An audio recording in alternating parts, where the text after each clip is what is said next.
bit of a leading question, but I noticed over your shoulder you have a book that you referenced during the session that you led that I was in, um, called "What If Pigs Can Fly." Tell us about how that thought process, how all that kind of influences how you go forward. Yes. So the book is called What a Pigs Can Fly, a practical guide to follow your curiosities to achieve impractical possibilities.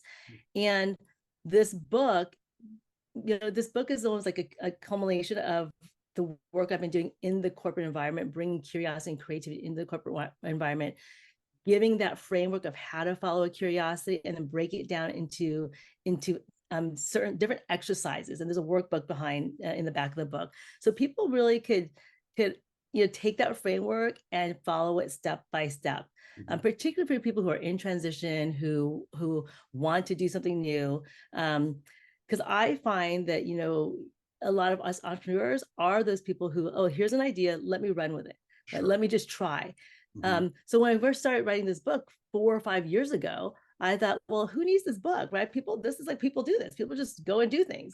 And then I started talking to people like, no, that's like most people are stuck, right? Most people get stuck in the idea and the worry about it not working out. Mhm. So this book really helps people to break it down to small steps into a framework. It's like, you just got to take an action.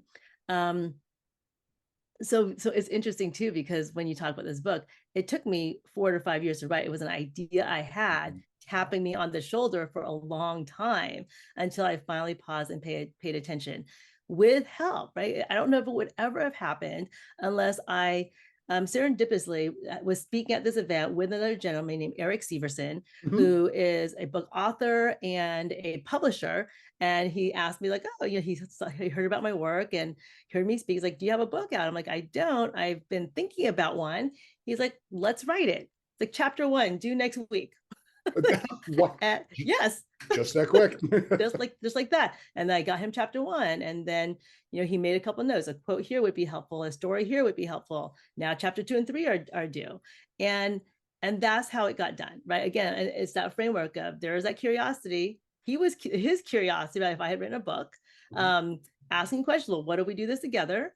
And then him taking the small step, like, okay, one chapter, and then walking me through the Yeah. small steps.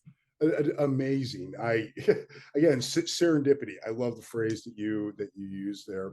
So the in my side of the entrepreneurial world, I deal with a lot of lawyers, accountants, and finance people, and they joke that teamwork and creativity can land them in jail. So, and I bring that up because it's a misconception that only artists do this or there are only certain teams. What are the common misconceptions that you hear from people that you want to work with, and how do you answer those misconceptions? So I feel like tides have turned a little bit, right? When I first started this 8 years ago, I would go to networking events and bankers would be there and Oh finance people, God. and they would Oh. they would just joke about my work, right? Like in front of my face too. Like there's no hiding that they Right. thought it was a joke.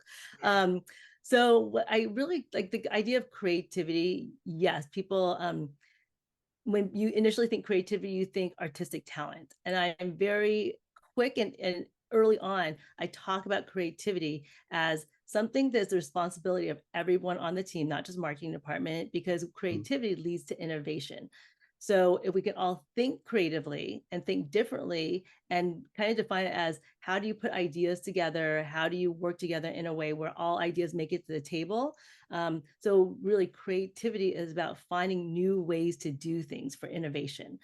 And then because my work is in creativity, I do an exercise, which I don't think we did at the summit, where I give everyone, I often do this just to prove my point. I give everyone 6 Lego bricks, identical Lego bricks. I ask them to build something very particular.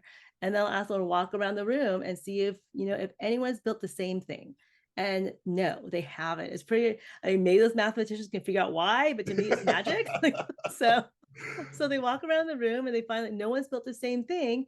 And I talked to them about like, okay, first of all, that proves that everyone in this room I give you 6 identical building blocks, Yeah. and everyone came up with a different idea, right? That's imagination, that's creativity. And I also just gave you limited resources of time and material and gave you a challenge, and you all use your imagination to solve for it.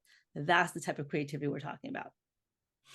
No, we did not do that exercise. I won't give it away, but the exercise we did involve Legos, and it was extremely eye-opening when we did it. So I want to shift back to again what you were talking about, that mix of being a business owner as well as a thought leader.